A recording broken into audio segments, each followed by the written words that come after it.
One doctor, one hospital, 1 million patients. The power of one on display like no other in the war-torn Nuba Mountains of Sudan. They come to him by foot, by cart, or carried in their mother's arms. The only surgeon within 200 miles. For American-born Tom Catena, medicine, faith, and his love for these forgotten people are his life. On call, always. Some treatment is routine, but sadly, much of Dr. Tom's work is utterly heartbreaking.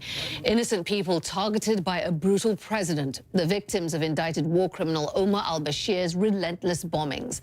With a lack of humanitarian and media attention, daily life was often interrupted by the sound of jets overhead and a sprint to a foxhole below. But that's all starting to change, thanks in part to an explosive new documentary called The Heart of Nuba. I've chosen to live in Africa. I like that idea of staying in one place and becoming part of the community.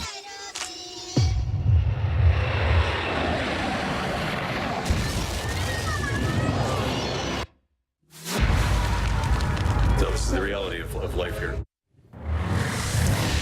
Well, Dr. Tom Catena joins me now from Sudan, along with Heart of Nuba director Kenneth Carlson, here with me in Los Angeles. Welcome to you both. Dr. Tom, let me start with you. You're an upstate New Yorker, now living essentially in the bush. How on earth did you end up in the Nuba Mountains? Well, it was quite a journey to get here. I had been working in Kenya for many years previously. And I heard there's an opportunity to work in Sudan. The bishop who was in charge of the diocese here was opening a hospital. And I thought, wow, that's a great opportunity to go somewhere where there was no doctor, where there was no hospital, just start something from the ground up. And I took that on as a challenge. I thought, if I'm going to do it, now is the time of life to do it. I took it as a big challenge and haven't had any regrets. Oh, God help us. Let's start the rounds. Very fast today, okay, with a lot of people to see. You live in a small hut. According to the film, from what I've seen, you own next to nothing. Your life is this work. Can you describe for us what a typical day is like for you? Well, a typical day depends a bit on time of year. Normally, I get up around 5:30 and I start off with a daily mass. We have 2 priests with us, 2 excellent priests. So we have daily mass that starts at 6:30. That goes to about 7:30. Then start hospital rounds at 7:30. I do rounds on all the wards and see anywhere from about 300 to 450 patients during the ward rounds. Wow. When that's over, I often go to clinic and then see 50, 60 more in clinic.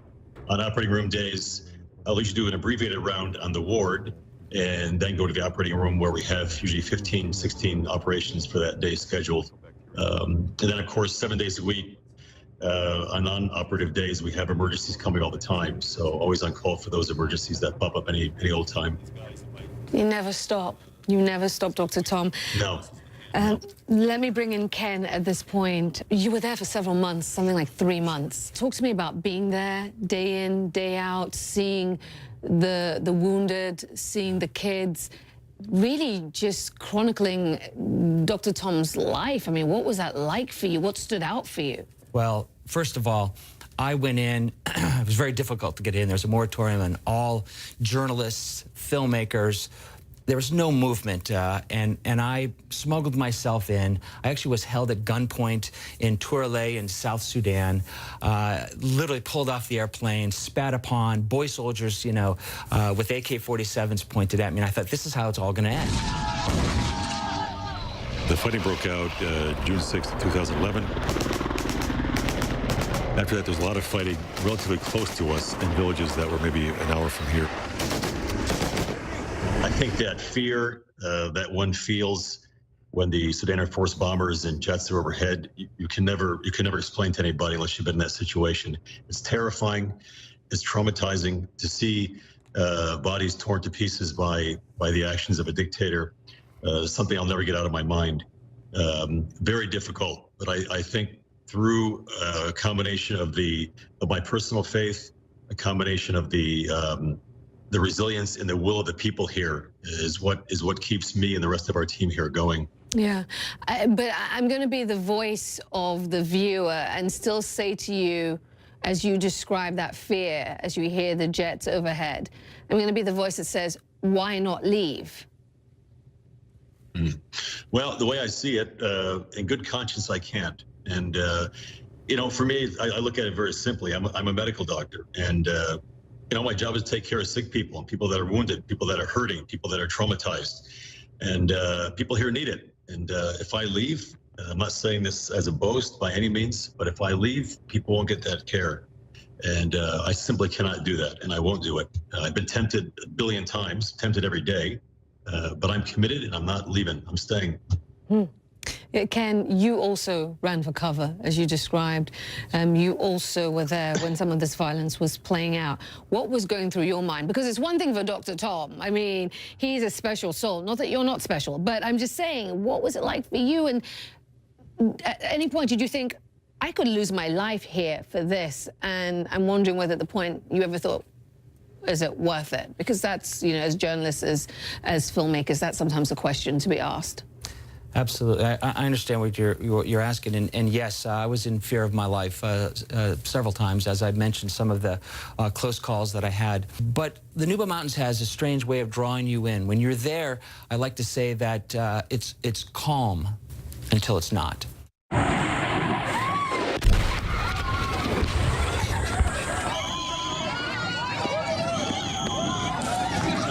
I was in the OR with Tom, and you could hear this rumbling, the low Antonov noise, and sure enough, we had to and it's stop so down. distinctive. Oh, it is, and we had to stop down and walk outside, and sure enough, they're coming by, and we didn't know if they were going to drop, circle, or go somewhere else. So it's that tentative nature that you live in there. So it's always, you know, you're living in fear, and and the entire, you know, the entire population is. So you're always looking for a foxhole.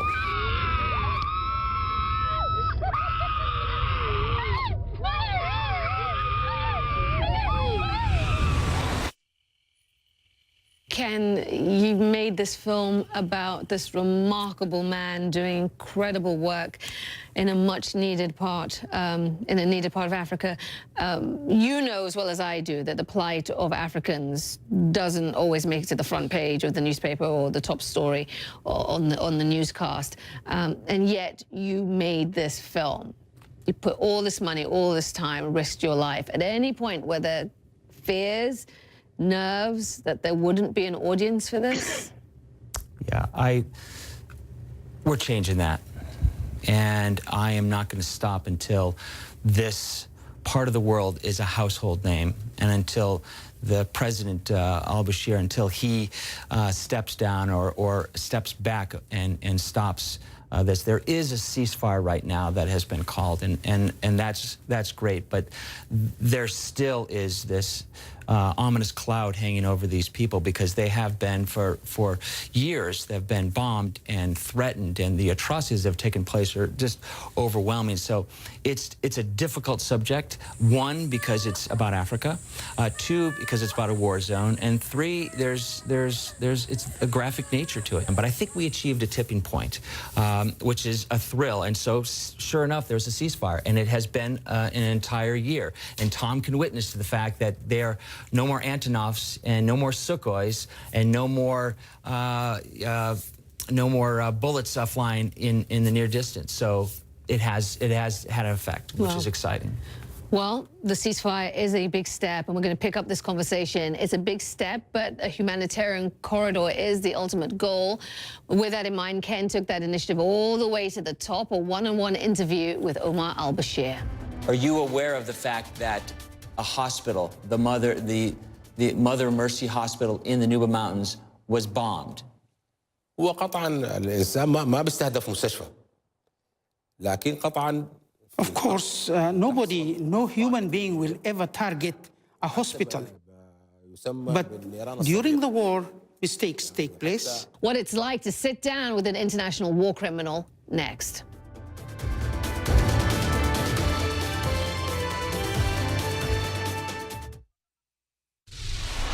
The president of Sudan, Al-Bashir, is an indicted war criminal. His campaign of genocide has killed hundreds of thousands of civilians in Darfur, but his brutality is not limited to one region. In the powerful new documentary film, The Heart of Nuba, director Kenneth Carlson exposes the leader's bombing campaigns in the southern part of the country. One of those attacks targeted the only hospital and doctor within a 200-mile area. Carlson wanted answers, and because of the mounting pressure from the film, Bashir agreed to an interview. This is the first time it's being shown publicly. Are you familiar with Dr. Tom Catena in the Nuba Mountains? Have you heard of him? أنا بسمع عنه عن وجوده في جبال النوبة. He heard about him and his efforts in Nuba Mountains. You're the commander-in-chief.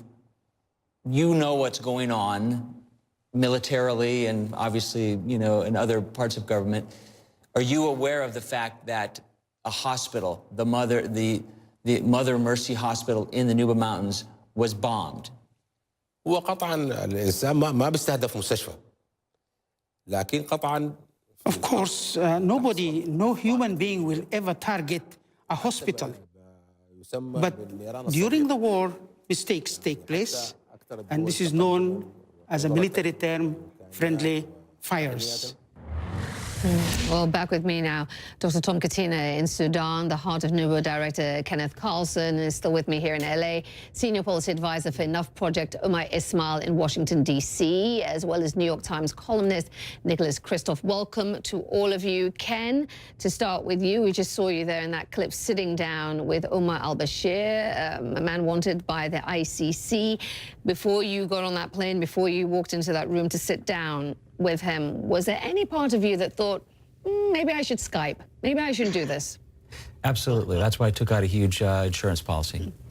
You know, I found the situation to be surreal, that I had been building a case against the president of Sudan for many years at that point, and he is my antagonist, the villain of my film, of my story, and to be presented with an opportunity to actually meet with him, it was in some ways daunting, but it was exhilarating, the thought that I actually had a chance to get answers, because being out there in the Nuba Mountains and seeing the carnage, seeing what Dr. Tom has to deal with on a day-to-day basis, reading Nicholas Kristof's articles and being so, you know, filled with horror of what's happening, the idea of sitting down with him was, as I said, surreal. It was an out-of-body experience.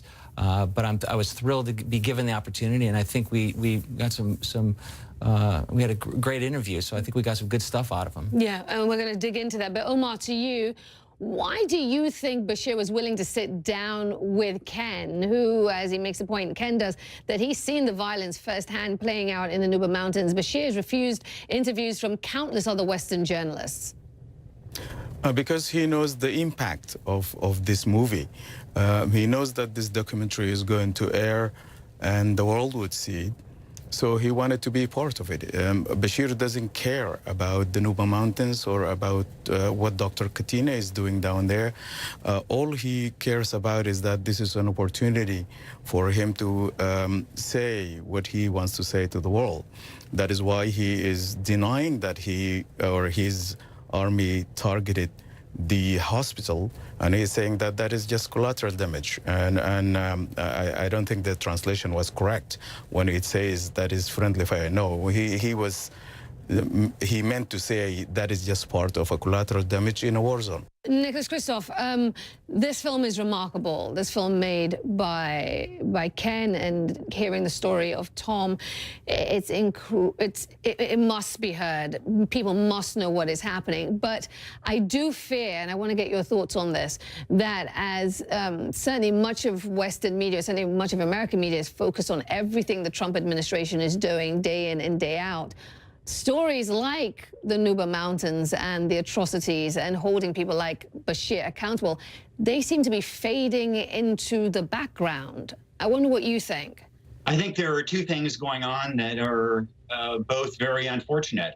One is that the Trump administration has retreated from what had been a bipartisan commitment to human rights, and the State Department is much less staffed and aggressive on these issues than it used to be. But we in journalism can't simply lay the blame on the State Department or on the Trump administration, because we essentially have dropped the ball as well. And the controversies over President Trump have sucked all the oxygen out of the room. And so, and as we in the media struggle for a business model, and we discover that if you put two talking heads in the room and have them yell about President Trump, people will tune in, while it's a lot harder to get people's attention to what is happening in South Sudan, in the Nuba Mountains, in Darfur, in Yemen, to the Rohingya in Myanmar. And so I think that, you know, we in the news media, we claim special privileges, describe our role in society. We have to be held accountable as well for providing a spotlight on humanitarian crises around the world. And that's exactly what Ken's documentary does. There's hope in this place, in these lives. Yeah, that's why the lives of people here matter as much as anywhere in the world. Dr. Tom, I wonder whether you feel forgotten by the rest of the world as we talk about where the attention is often applied or directed.